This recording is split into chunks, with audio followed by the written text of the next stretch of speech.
Chapter 1. An Unhappy Household. Happy families are all alike, but unhappy families are unhappy in their own unique ways. The Oblonsky household was one such unhappy family. Dolly, the wife, had found out 3 days ago that her husband was having an affair with the French tutor. She announced that she could not go on living in the same house with her husband. She had stayed in her room, and her husband, Prince Stepan Oblonsky, had stayed away from home during the day. Their 5 children ran wild around the house. The cook quit, and the other servants were thinking of doing the same. On the 3rd morning after the quarrel, Prince Oblonsky, who was called Stiva by his friends, woke up on the leather couch in his study. He had just had a wonderful dream, and he was smiling as he reached up for his robe. Suddenly, he realized that he was in his study, and his robe was in his wife's bedroom. The smile on his face vanished. It's all my fault, Stiva thought. Dolly will never forgive me. What have I done? But the real tragedy is that I cannot really be blamed. Stiva remembered how he had come home from the theater 3 nights ago. He had found his wife in their upstairs bedroom with a letter from the French tutor in her hand. The memory of the look of pain on his wife's face and the tears in her eyes still stabbed his heart. The affair with the French tutor was not the first for Stiva. He was 34 years old and was quite handsome and charming. Women younger than his wife were constantly attracted to him. The biggest problem was that he was no longer in love with his wife. She was a good wife and mother, but she was no longer a beautiful young woman. Stiva rang the bell for his servant, who came in with a telegram. Stiva opened it, and his face quickly brightened when he read the contents. His sister Anna was coming for a visit. Anna lived in St. Petersburg with her husband and 8-year-old son. Dolly really liked Anna. Stiva had invited his sister to visit and tried to solve the current situation. The telegram said that Anna would arrive in Moscow by train later today. Stiva dressed and then opened the door from his study to his wife's bedroom. Dolly was standing in front of an open wardrobe. She was trying to decide if she should pack her things and leave with the children. In spite of her anger, Stiva was her husband, and in her heart, Dolly still loved him. Anna is coming today, said Stiva in a soft voice. Well, what is that to me? I can't see her, exclaimed Dolly. I am going to take the children and leave this house. You can live here with your mistress. Dolly, please understand, said Stiva. Understand? You are a repulsive, hateful man. Dolly, please think of the children. It would ruin them to grow up without their father. Don't punish them. Punish me. I'm the guilty one. Stiva pleaded. Without a word, Dolly stood and moved toward the door. Dolly, one more word, Stiva said as Dolly opened the door. Go away! Screamed Dolly, and she slammed the door closed behind her. Sadly, Stiva went downstairs and told his servant to prepare a room for Anna. Then he left for his office at one of Moscow's courthouses. As a student, Stiva was intelligent, but he had been lazy and mischievous. However, most of the rich and powerful in Russia knew his father, and these connections helped him get a high-paying job in the government. Stiva was not a man who had great ambitions, and he did not work hard. He relied on his charming manners and quick wits to make people happy. At noon, Stiva was leaving a meeting when he saw a broad-shouldered man running lightly up the stairs toward him. Stiva smiled in pleasure. Levin, what a pleasant surprise. What are you doing in Moscow? Said Stiva. I must ask you something, said Levin. Suddenly, he seemed to be shy. Would you happen to know what the Shcherbakskys are doing? Stiva immediately knew why Levin had come back to Moscow. It was no secret to him that Levin was in love with Princess Kitty Shcherbasky, Dolly's younger sister. The Shcherbakskys are having a dinner party tonight at 8 o'clock, replied Stiva with a smile. I will send over a servant to announce your arrival in Moscow. Of course, you will be invited. Kitty will be there. In the meantime, let's go get lunch. Over lunch, Stiva asked, So, why did you stay away from Moscow for so long? And why have you suddenly returned? As you have guessed, I am in love with Kitty. replied Levin. I left Moscow because I thought she would not agree to marry me. Her mother especially doesn't seem to like me. But I couldn't stop thinking about her. Levin sighed. Then he burst out. I've come back to ask Kitty to marry me. Do you think there's any possibility she will say yes? Of course. Said Stiva. Dolly told me that she thinks Kitty loves you. That's wonderful. Cried Levin, who looked both relieved and surprised. There's just one thing you must know. Said Stiva. You have a rival. His name is Count Vronsky. He's a young cavalry officer with many powerful connections. Kitty's mother really likes him, but I am sure that Kitty loves you more. Go to the dinner party early before Vronsky arrives and ask her to marry you. Good luck. Stiva went off to meet Anna at the train station, while Levin went back to his apartment. Chapter 2. A Chance Meeting. At the train station, Oblonsky met Count Vronsky while waiting for the train from St. Petersburg. Who are you meeting? Asked Vronsky. I've come to meet a pretty woman. Replied Stiva. My sister, Anna. Oh, Karenina's wife. Said Vronsky. Yes, so you know her. No, not really. I don't remember. Said Vronsky. The name Karenina gave him the impression of someone very official and boring. But you must know my respected brother-in-law. He's a high government official. Said Stiva. Yes. Replied Vronsky. I know him by reputation and by sight. I know that he's quite clever and religious. Anyway, I am here to welcome my mother. Their conversation was interrupted by the sound of the train approaching. When it came to a stop, a young guard jumped off near Vronsky. Vronsky asked the guard which carriage the Countess Vronsky was in. The guard pointed, and Vronsky went to the carriage door. Just as he reached it, he stepped aside for a lady getting out. At a glance, Vronsky knew that the lady was very wealthy. He looked closely at her lovely face because he thought he had seen something special there. As he did, she also looked at him and gave him a friendly, curious look. Vronsky nodded and then climbed the steps into the carriage. His mother, an old lady with black eyes and curls, smiled at him with her thin lips. "So, you got my telegram," she said. "Are you well?" Did you have a good journey? Asked Vronsky as he sat down beside her. Just then, the lady Vronsky had seen leaving came back into the carriage, looking confused. "Have you found your brother?" asked Countess Vronsky. Suddenly, Vronsky knew that this was Anna Karenina, Oblonsky's sister. Your brother is just outside. Said Vronsky. Please wait here, and I will call him. Anna smiled and sat next to the Countess. Vronsky left the train and saw Oblonsky through the crowd. He called him over and said, Your sister is sitting next to my mother in this carriage. As soon as Anna saw her brother from the window, she came out of the carriage and ran to him.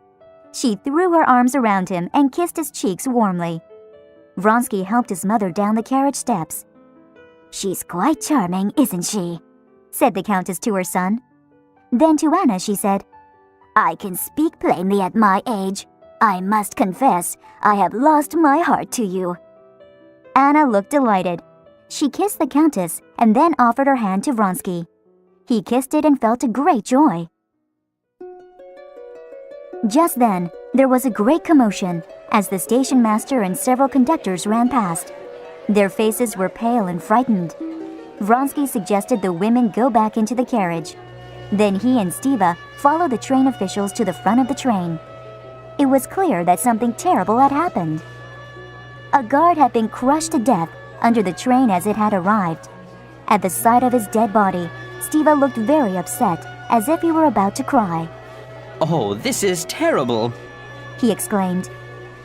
There was nothing Vronsky or Stiva could do, so they returned to the carriage where Anna and the Countess were waiting.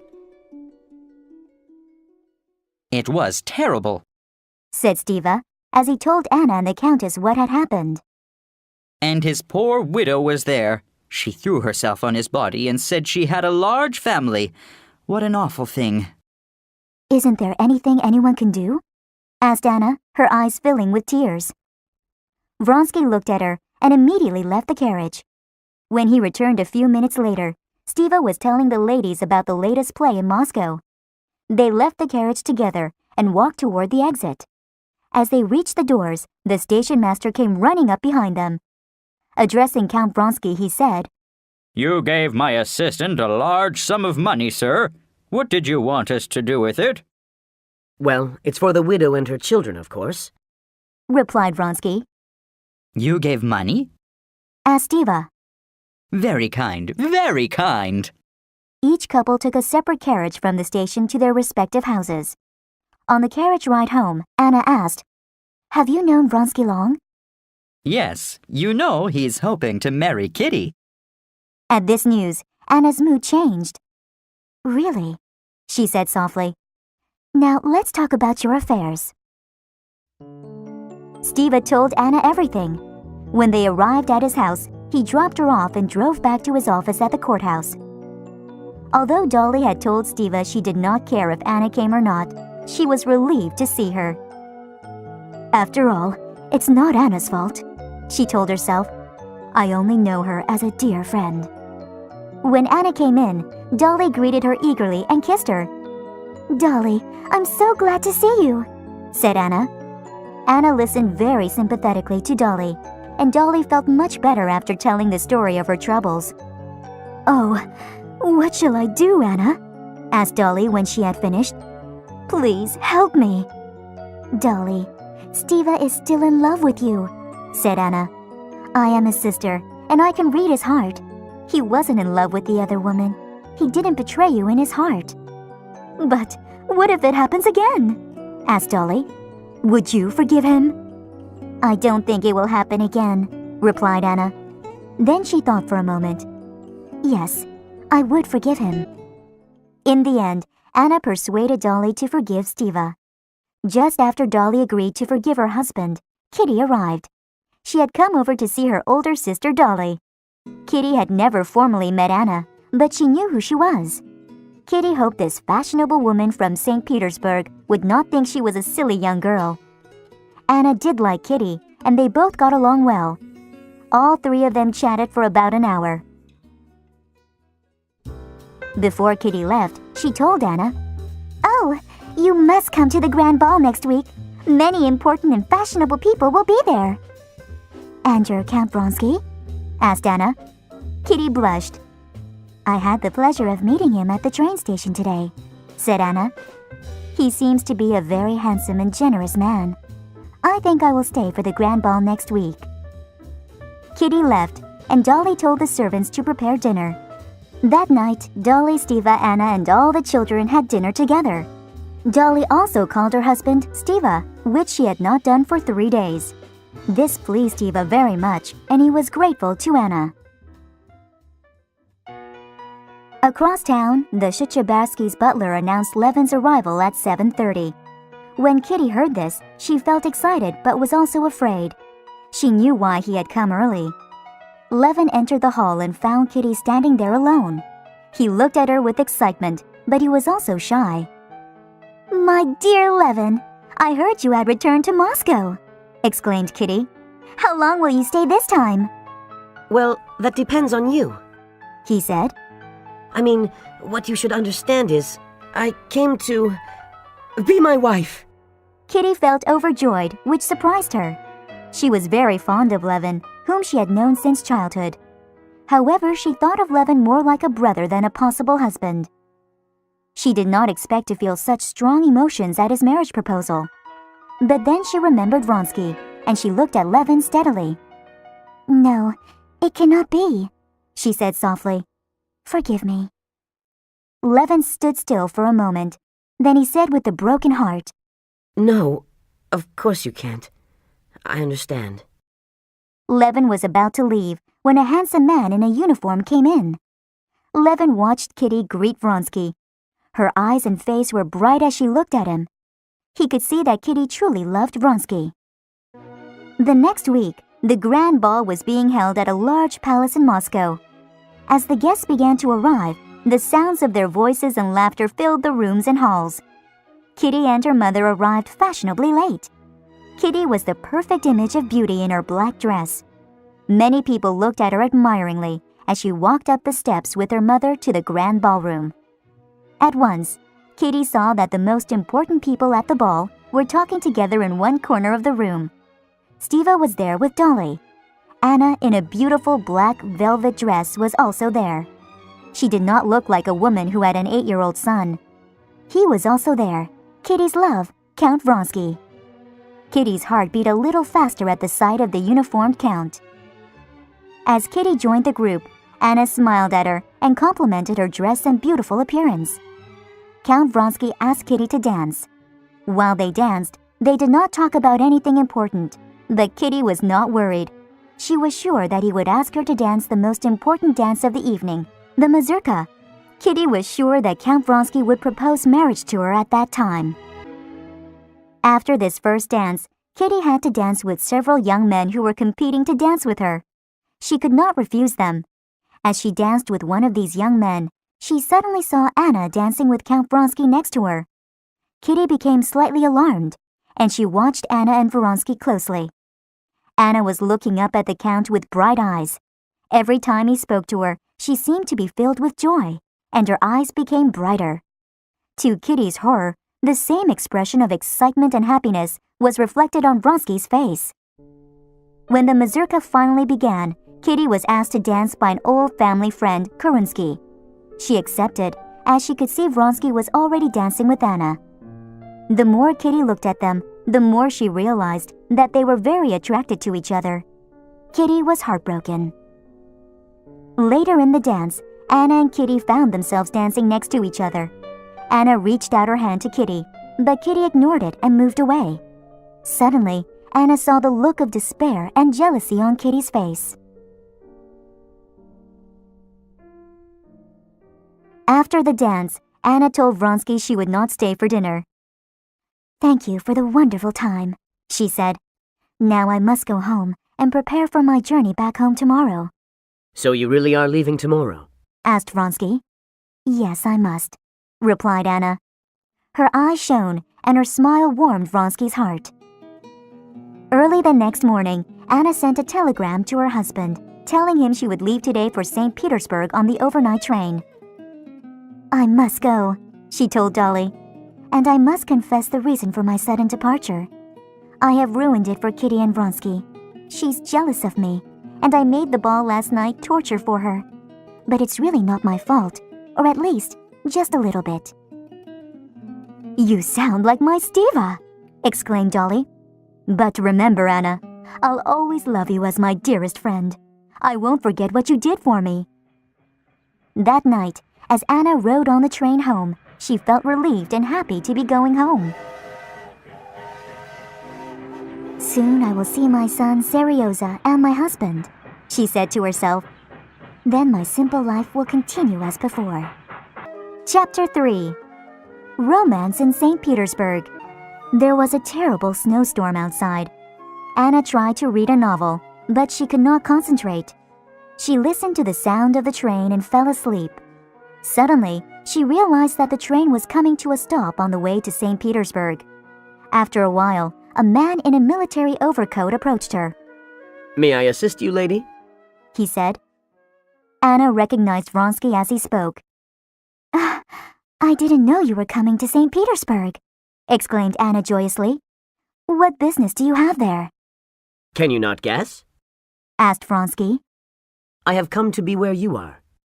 Anna felt torn between joy and fear. For a long time she was silent. Then she said, "You should not say that, and I beg you, if you are a gentleman, to forget it as I shall forget it." With that, she closed her eyes and tried to sleep. Early the next morning, Alexei Alexandrovich Karenin was waiting for his wife on the train platform. He saw Anna as soon as she stepped from her carriage. Anna also saw her husband immediately. The familiar feeling of dissatisfaction upon seeing her husband arose in Anna. To Anna, her husband was cold, without feeling or passion. Vronsky stepped down from the train, and saw Karenin take hold of his wife's arm as if she were a piece of property. For the first time, Vronsky came face to face with the fact that there was a man attached to Anna. He too felt a disagreeable sensation when he saw Karenin. Vronsky approached the couple slowly and said, Did you have a good night? "Yes, thank you," replied Anna. Her eyes lit up when she spoke to him. Anna looked at her husband to see if he knew Vronsky. Karenin had an unpleasant look on his face. He disliked the interruption, and he was trying to remember Vronsky's face. "This is Count Vronsky," said Anna. "I made his acquaintance in Moscow," Ah, we have met before. said Karenin without feeling. I hope I may visit you. Said Vronsky more to Anna than Karenin. We'd be delighted. Said Karenin in a cold voice. You may find us home on Mondays. Then he turned, and still holding Anna's arm, they left the station. When Anna and her husband arrived home, Seryoza, their son, was very happy to see his mother. Anna told him about her visit to Moscow and gave him some presents. In St. Petersburg, Anna attended operas, balls, and dinner parties with the rich and powerful in Russian society. Count Vronsky's family was one of the richest in Russia, and he also showed up at many of the same events as Anna. He was the commander of an army regiment, and he moved his men to St. Petersburg. Upon her arrival in St. Petersburg, Anna had tried to forget her attraction to Vronsky. However, every time she met him at a dinner party or ball, she was excited and happy to see him. Soon she realized that Vronsky was the main interest in her life. Anna and Vronsky became very good friends and did many things together. Even when Karenin was too busy to go to the theater or other outings, Vronsky would escort Anna. In this way, Anna and Vronsky became lovers. They also became the subject of much gossip among the highest circles of Russian society. Karenin noticed his wife's behavior. He was very worried about what other people might think of him. However, he was not a bold man, so he decided the best way for him to deal with the situation was to ignore it. One day, Vronsky called on Anna when Karenin was away. He found her on the back porch of her house. Her lovely face looked red and hot. What's the matter? Asked Vronsky. Are you ill? No, said Anna. I'm pregnant. It's your child. Vronsky turned pale and held the porch railing. We must put an end to our secrecy. Ask your husband for a divorce, and we will get married, he said. He would never agree to that, replied Anna. He will not allow me to disgrace his family name. We have to tell him, said Vronsky. We cannot continue like this. And then what will we do? Asked Anna. Run away? Vronsky thought for a moment. Yes, that is the only solution then. If he doesn't give you a divorce, we will leave Russia. Vronsky did not know that this would be very difficult for Anna. She loved Vronsky, but she did not want to be away from her son. However, there was no choice for her. When Anna told her husband she loved Vronsky, Karenin was horrified. Until now, he had tried to ignore his wife's relationship with Vronsky. Anna's direct announcement of her love for Vronsky and the fact that she was going to have his child forced him to confront the situation. Karenin sent his wife to their summer house outside Moscow. He told her he needed time to think. After much thought in his calculating way, Karenin decided that he should force Anna to remain with him. I must not be unhappy, but also Anna should not be happy. He thought. This is the best solution. I am not getting rid of a guilty wife, but am giving her a chance to mend her ways. He quickly wrote a letter to Anna. Whatever your behavior has been, I do not think that I have the right to cut the bonds that God has made between us. The family cannot be broken because of the sin of one of the partners. Our life must continue as before. I am sure you regret your behavior and will not continue with it. If you do, I am sure you can imagine what the future will hold for you and your son.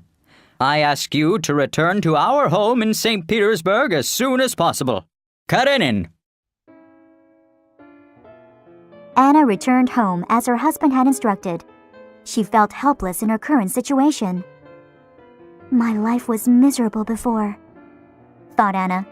What will it be like now that Karenina knows I was unfaithful? And what about the baby? Anna and her husband lived in the same house, and they met every day for dinner so that the servants would not gossip. However, Anna continued to see Vronsky away from the house. Karenina knew this. He only told Anna that Vronsky was not welcome at the house. One day, Vronsky received a note from Anna. I feel sick and unhappy. I cannot leave the house, but I want to see you very much. Come by before 10. My husband will be busy in a meeting until then. Vronsky was tired, so he lay down to take a nap. He had a strange dream about a dirty old peasant who was bending over and talking to himself in French. This dream frightened Vronsky, but when he woke up, he thought that he was being very silly. Then he looked at his watch and saw that it was 8 o'clock. He would have to hurry to meet Anna before her husband came back home. When Vronsky knocked on Anna's front door, the servant opened it and gave him a surprised look. Then it was Vronsky's turn to be surprised as Karenina appeared. Karenin stopped and looked at Vronsky with a stern look of disapproval. Then he stepped outside and made his way to a waiting carriage, acting as if Vronsky were not there. If he fought me, I could do something. Thought Vronsky. But he makes me feel like a snake in the grass. Vronsky went inside the house and found Anna in the hall. What was your husband doing here? Asked Vronsky. He was away, but he came back for something unexpectedly, said Anna. I'm sorry you met each other. Tell me about this illness. Said Vronsky. Is it because you are expecting our child soon? Anna smiled in a gentle way. Soon, our problems will be over. We shall all be at peace. What do you mean? Asked Vronsky. I will die in childbirth, said Anna. I know it. Last night, I dreamed that there was a dirty old peasant who was bending over. He was muttering in French. I was so frightened. That's when I knew I would die in childbirth. Vronsky remembered his own dream, and for a second he was also terrified. Then he shook himself and said, What nonsense! You should not believe your dreams. The next morning, Karenin walked into Anna's bedroom without knocking. The only thing I asked you to do, Karenin said to Anna, is not to receive your lover in our house. Now that you have disobeyed me, I will divorce you and take your son away. He will go and live at my sister's. Anna grabbed her husband's arm and cried, Please, leave me, Seryoza. Karenin only pulled his hand free and left the room. He went to Moscow on business for 3 days. In Moscow, Karenin was walking out of the office of a high government official when he heard someone calling his name. He looked around and saw Oblonsky. Karenin was not happy to see his wife's brother. Oblonsky ran over to speak with him. Why didn't you tell us you would be in Moscow? He said. We're having a dinner party tomorrow night. Come over between 5 and 6 o'clock. Karenin hesitated. Then he said, I can't come to your house. I don't mean to be rude. It's just... I am going to divorce your sister. Oblonsky had heard rumors that there were problems between his sister and her husband. Now he knew those rumors were true, but he did not want to believe them. He said, No, it's not possible. Anna is such a fine and splendid woman. There must be some misunderstanding. I wish it were just a misunderstanding, replied Karenin. Chapter 4. Forgiveness. Karenin returned to his lonely hotel room. There he found a telegram waiting for him from Anna. The telegram read, I am dying. I beg you to come. I shall die easier with your forgiveness. Is this some kind of a trick? Asked Karenin. But if she really is dying and I refuse to see her, it would be very cruel. I must return home. Karenin knew that Anna was going to give birth to Vronsky's child soon. He guessed that Anna's health was poor because of the coming childbirth. When he arrived home, a servant opened the door for him. How is my wife? Asked Karenin. She gave birth to a daughter yesterday. Replied the servant. But she is very sick today. The doctors are worried. Karenin noticed a strange hat and coat hanging in the hallway. Who is here now? He asked. The servant hesitated for just a second. Count Vronsky, sir. Karenin went upstairs and found Vronsky sitting outside his wife's bedroom. Vronsky had his face buried in his hands. He looked up at the sound of Karenin's approach. She is dying, He said. The doctors say there is no hope. Let me stay here. Karenin turned away without speaking. He went into Anna's room. She lay on her side, facing the door with shining eyes. Come here, Alexei, she said. I do not have much time. The fever will come back, and I will die soon. Karenin knelt down beside Anna's bed. He took her warm hand in his own and put his other hand on her forehead. He could feel the fever burning like a furnace under her pale white skin. Stay a little, Alexei, said Anna. There is something I must tell you. There is another woman inside of me. I am afraid of her. She is the one who fell in love with that man. I'm not that woman. I am my true self now. I'm dying. I know I am. There is only one thing that I want. Forgive me. Please forgive me completely. A warm feeling of love, compassion, and forgiveness filled Karenin. He laid his head on Anna's chest, which burned like fire through her shirt, and he cried.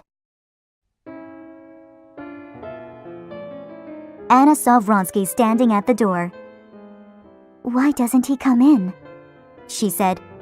Come in, come in. Alexei, give him your hand. Vronsky came in and stood by Anna's bed. Give him your hand, said Anna to her husband. Forgive him. Karenin held out his hand, not even trying to stop the tears that flowed down his cheeks. Ah, thank God, cried Anna. Now everything is done. I can die now. Oh God, when will the pain end? Later, the doctor came and told Karenin that almost all patients with Anna's condition died. He did not expect her to live through the night.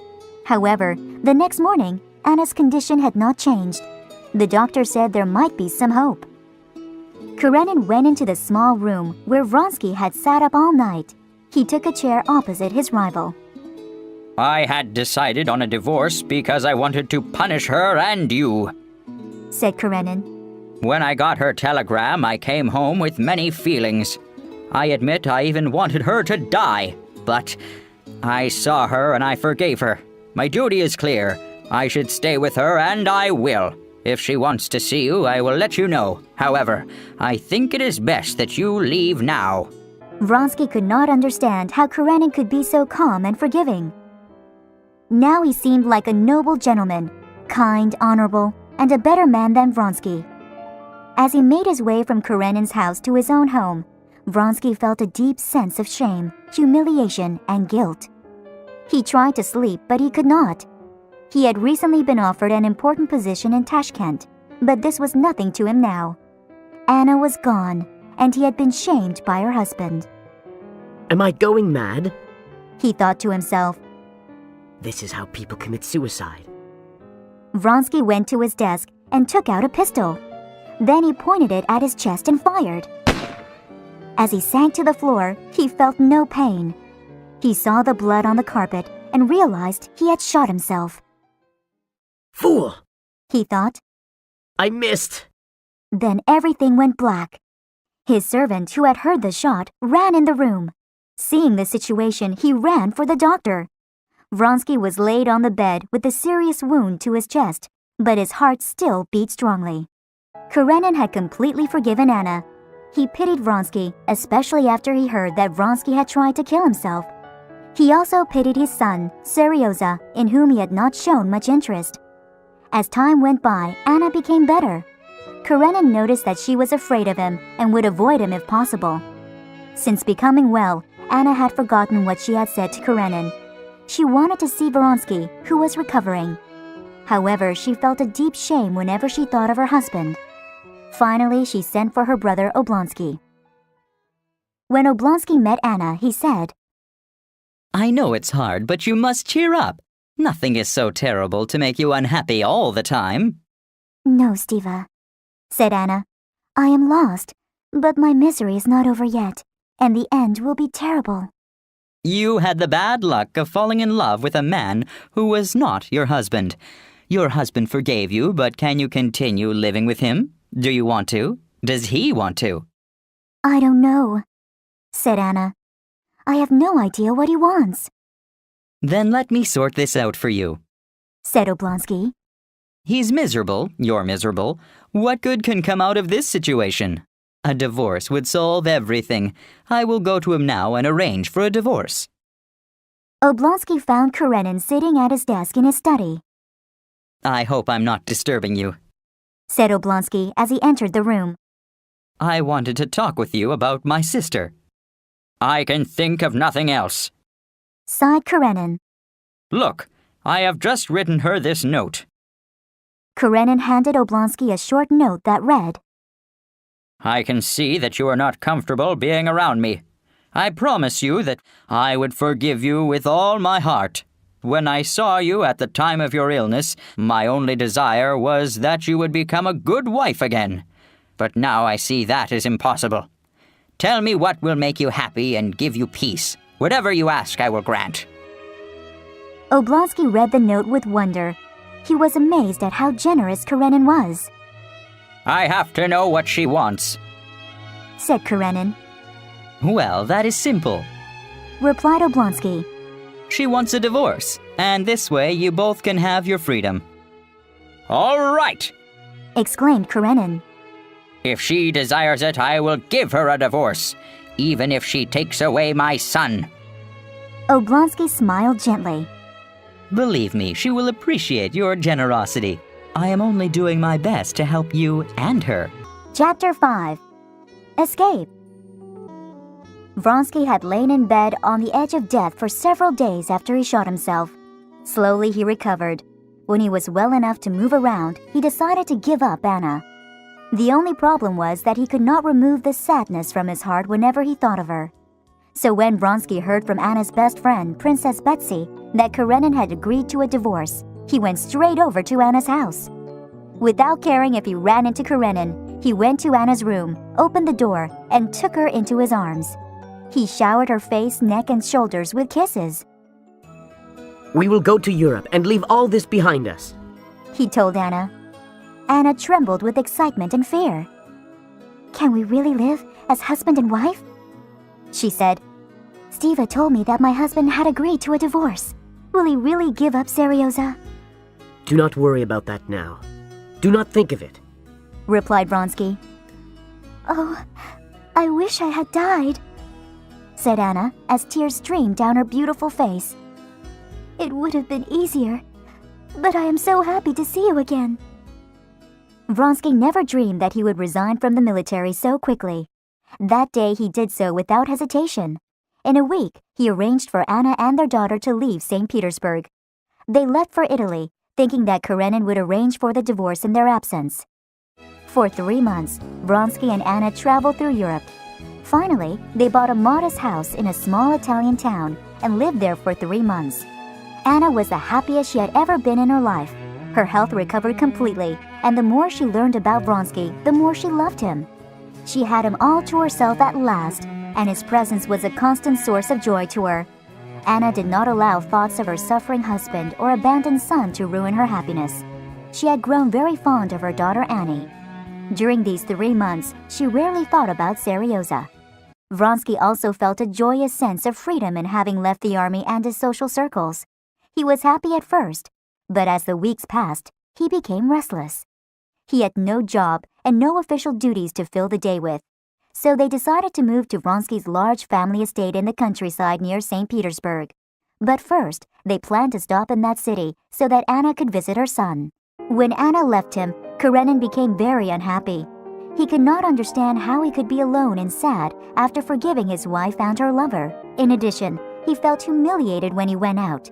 He was sure that people were talking about him and laughing. A few days after Anna left, he received a bill from a hat store that Anna had forgotten to pay. When he saw it, an overpowering sense of loss came over him. He sat down and started to cry. There was one person in St. Petersburg who cared for Karenin. She was Countess Lydia Ivanova. She was a deeply religious woman who married quite young. However, her husband had left her after only 2 months. When she heard that Anna had gone, she pitied Karenin deeply. Now that Anna was gone, she decided to visit Karenin on the same day that he wept alone in his study. That was where she found Karenin, sitting with his head in both hands. "I have heard everything," said Lydia as she took one of Karenin's hands into hers. "My dear friend, your sorrow is great, but you must be strong." Karenin looked up at Lydia with tears in his eyes. "It's not the loss that troubles me most," said Karenin. "I feel humiliated. Also, I find myself spending all day dealing with household matters, making arrangements for the servants and my son and paying the bills." "I understand, my dear friend," said Lydia. "You need a woman's hand in your household. Will you trust me to manage your domestic affairs?" Silently and gratefully, Karenin pressed Lydia's hand. "I will be your housekeeper," said Lydia.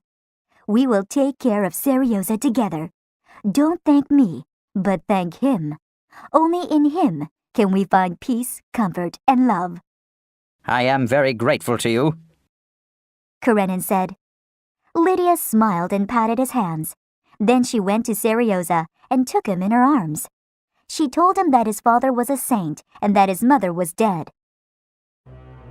When Lydia heard that Anna and Vronsky had returned to St. Petersburg, she was horrified. She felt that Karenin must be protected from seeing that awful woman. He must not even know that she had come back. The next day, Lydia received a note from Anna. It read, "My dear Countess, I am very unhappy at being apart from my son and would very much like to see him before I leave St. Petersburg. I am writing to you instead of my husband because I do not wish to make him suffer by seeing me. Knowing your friendship with him, I am sure you will understand. Will you send Seryoza to me, or should I come to the house at a time when Karenin will be away? I am very grateful for your help. Anna." Lydia was very annoyed by Anna's note. She decided to ignore Anna's desire not to involve Karenin. When Karenin arrived, Lydia showed him Anna's note. He read it carefully and then said, "I do not think I have the right to refuse her." "My dear friend, you do not see the evil in anyone," exclaimed Lydia. "I have forgiven her," replied Karenin. "I cannot refuse her love for her son." "But is it really love?" asked Lydia. "Can she be sincere in love? And should we allow her to play with the feelings of the boy? He thinks she is dead, and he prays for her. Imagine his shock if he were to see her," "I had not thought of that," said Karenin. "If you will accept my advice, I suggest you deny her the right to visit the boy," said Lydia. "With your permission, I will write a reply saying so." Karenin reluctantly agreed, and the Countess wrote a note to Anna that read, "Madame, to remind your son of you will probably cause him to ask questions that would be difficult to answer. It is therefore better if he did not see you. May God have mercy on you. Countess Lydia." Anna's response to Lydia's letter was one of anger. She decided that she would go visit her son the next day, which happened to be his birthday. She went in the morning when she knew Seryoza would still be in his room. The servant who answered the door was surprised but said nothing. Anna went straight to her son's room. She found him sleeping. "Seryoza," she whispered as she thought, "how much he has changed. He's much taller and thinner now." But he was the same Seryoza, her dear son. He raised himself and shook his head as if he were dreaming. He looked at his mother with confusion for a few seconds. Then his mouth split into a huge smile that flashed his white teeth. With joyous eyes, he fell forward into his mother's arms. "Seryoza, my darling boy," said Anna. "Mama," he said. "I knew you would come on my birthday. I just knew it. I'm going to get up now." Anna was watching him with tears flowing from her eyes. You didn't think I was dead, did you? Asked Anna. I never believed it. I knew you would come, said Serioza. Then he laughed. Mama, you're sitting on my clothes. Serioza, said Anna, you must love your father. He is kinder and better than I am. I have been wicked to him. When you are older, you will understand. No one is better than you, cried Serioza. Suddenly, the door opened and Karenin came in. He stopped at the sight of Anna, but he showed no emotion. Serioza sat back on the bed and began to cry. Anna kissed his wet face and turned to go. Karenin moved back and bowed his head as she passed. Chapter 6. Jealousy. Once back in her hotel room from Karenin's house, Anna cried uncontrollably. Why isn't Vronsky here in my time of need? Thought Anna. Desperately, she imagined that he had left her too. I am all alone in the world, she cried. Quickly, she sent a message to Vronsky asking him to come at once through a hotel servant. A little while later, the servant delivered a reply which said he would come back soon with a friend, Prince Yashvin. A strange idea grew in Anna's head. Why doesn't he come back alone? I can't tell him about my suffering if he is not alone. Does he still love me? Is he trying to avoid being alone with me? If he doesn't love me anymore, he should tell me. However, when Vronsky and Yashvin arrived, Anna was very charming. During their conversation over dinner, Yashvin talked about politics. Vronsky seemed to be very interested. Anna got the impression that Vronsky wanted to move to Moscow to run for government office. After Yashvin left, Anna said, It will be nice to live on your family's estate in the countryside. Vronsky hesitated and seemed a little guilty. Actually, my mother is currently staying there. He replied. It would not be proper for us to live there while she is there. Besides, we should wait for the divorce. Anna felt lost. In the next few days, Vronsky would go out to dinner parties or to the opera without her. She could not go because she would be the subject of much gossip. However, Vronsky needed to go there to make important connections. He had decided to become a politician. During this time, Anna became jealous. She imagined Vronsky meeting many young and beautiful women at these social events. She was afraid he might fall in love with another woman. This was actually her worst fear, because Vronsky had once told her, without thinking, that his mother wanted him to marry the young Princess Sorokina. One evening, Anna became tired of staying at home by herself and went to an opera. During the performance, a member of the royal family who was sitting next to her said hello. Anna had known him for a long time. Suddenly, his wife stood up and said she would not be seen with such a wicked woman as Anna. The wife left abruptly, and her husband followed. All he could do was nod to Anna in pity. Most of the audience in the opera house saw this incident. Anna was extremely humiliated. She stayed as long as she could, frozen in her seat. After a few minutes, she went back to her hotel room and cried. Anna was waiting for Vronsky to return from a dinner party. They had argued the day before, and Vronsky had been away from home the entire day. Anna was feeling miserable and lonely, and she decided to forgive him everything so that they could be friends again. When Vronsky came in, she said, Well, did you have a good time? Vronsky could see that Anna was in a good mood, so he said, The same as usual. Darling, said Anna, I went for a drive today. It was so lovely, and it reminded me of the country. Your mother has moved to her country house by Moscow, so your estate is empty. We can wait for the divorce in the country. Yes, I agree, said Vronsky. When do you think we should go? How about the day after tomorrow? Suggested Anna. Yes. Oh, actually, no, said Vronsky. The day after tomorrow is Sunday, and I must visit my mother. He felt a little embarrassed because Anna was looking at him suspiciously. You could go there tomorrow, Anna said.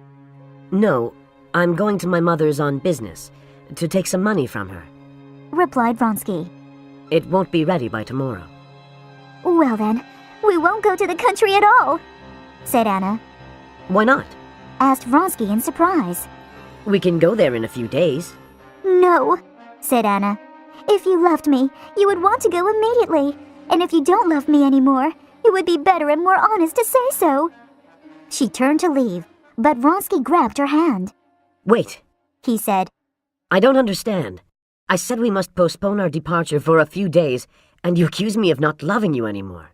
Without looking at him, Anna pulled her hand away from him and left the room. He hates me, that is clear, thought Anna. He is in love with another woman. Thinking back to her illness during childbirth, Anna thought it would have been much better if she had died then. If I die, then all the shame and disgrace I have brought on my husband and Serioza will be wiped out, thought Anna. And if I die, he too will be sorry. The next morning, as Anna and Vronsky were having breakfast, a telegram arrived for him. He read it and seemed to be hiding it from Anna. She asked who it was from. It's from Stiva. He said. Why don't you show it to me? Asked Anna. All right. Said Vronsky reluctantly. Read it yourself. The telegram read, Have seen Karenin, but little hope of divorce. Anna said, There was no need to hide this from me. A divorce doesn't interest me. Why does it interest you? Vronsky felt frustrated. Because I like things to be definite. He said, And I think the reason you get upset so easily is because your position is uncertain. My position is certain, replied Anna. I am completely in your power. It's your position that is not sure. Anna, if you think I want to be free... Vronsky started to say. Anna interrupted him. I really do not care what your mother thinks and whom she wants you to marry. We are not talking about that, shouted Vronsky. Yes, we are, replied Anna.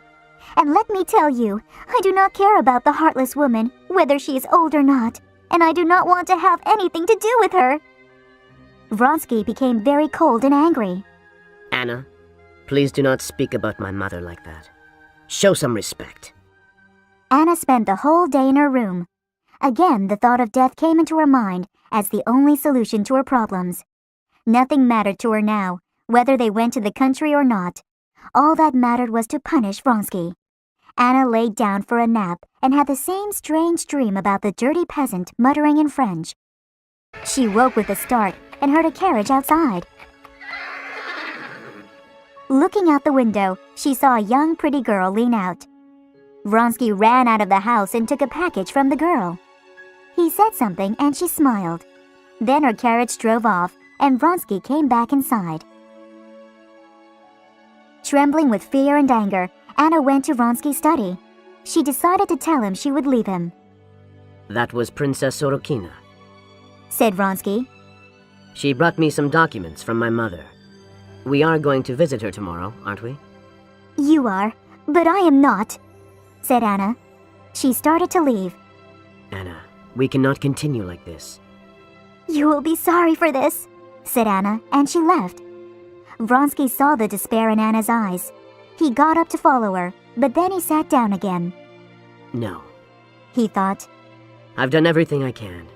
She needs to be left alone now. He sent for a carriage and prepared to visit his mother alone. The carriage arrived a few minutes later, and he left the house. Anna saw him leave through her window. A sudden horror gripped her heart. He has left me. It's all over now, she thought. Quickly, she ran downstairs. Where has he gone? She asked a servant. To the railway station, came the reply.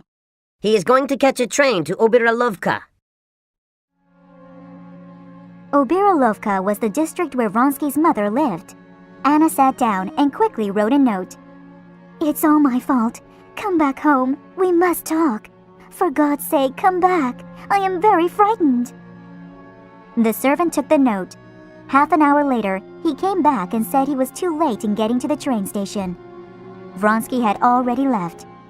Quickly, she wrote out a telegram and told the servant to send it. It read, I absolutely must talk to you. Come home at once. I must go there right now to talk to him, Anna thought. She looked at the railway time schedule and saw that a train left for Obiralovka in an hour. She sent for a carriage and went to the train station. On the way, she looked at the people on the streets. Their lives seemed meaningless to her. At the station, the coachman asked, "Should I buy a ticket to Oberalowka for you?" "Yes," said Anna.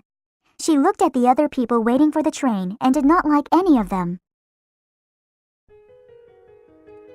When she got her ticket, Anna boarded the train. She thought the other people in the carriage were looking at her in a strange and unpleasant way. Anna looked out the window and saw a dirty old peasant bending down and looking at the carriage wheels. "There's something familiar about that peasant," thought Anna. Then the train started. When she arrived in Oberlovka, Anna got out and asked the telegram clerk if there was a note from Count Vronsky for her. Yes, ma'am. Replied the clerk. I just got it. Here it is. Actually, Count Vronsky's coachman was just here to pick up Princess Sorokina. Anna read the note that Vronsky had written carelessly. It read, "Just received your telegram. I cannot return until 10. "Yes, this is what I expected," thought Anna. She thought how awkward it would be to walk into Vronsky's mother's house with Princess Sorokina there. "Oh, where shall I go?" she thought as she wandered down the platform. She wanted to be alone, and there was no one at the end of the platform. Another train was approaching, and the platform began to shake. Suddenly, Anna remembered the man who had been run over by a train on the day she met Vronsky. Now she knew what she had to do. Quickly, she walked down the steps to the tracks. She looked at the wheels of the approaching train. "There," she thought. "There in the middle between the wheels. I will kneel down there. I will punish him and escape from my pitiful existence." Anna missed the first carriage, but on the second, she dropped to her knees. As soon as the wheels of this carriage passed, she knelt forward over the rail. At that same moment, she was filled with horror at the thought of what she was doing. "Where am I? What am I doing? Why?" she suddenly thought. She tried to get up and throw herself back, but something huge struck her on the back of her head. It dragged her along the rail and pushed her down. "God, forgive me for everything," she thought. A dirty peasant working on the rails on the other side of the train was talking to himself quietly. He did not see Anna as she was pushed along the opposite rail. The light inside her mind, by which she had viewed all her troubles, all her lies, sorrow, and evil, suddenly became very bright. For the first time, she clearly saw everything that had been hidden from her in darkness. But just as quickly, that light grew dim and was lost forever.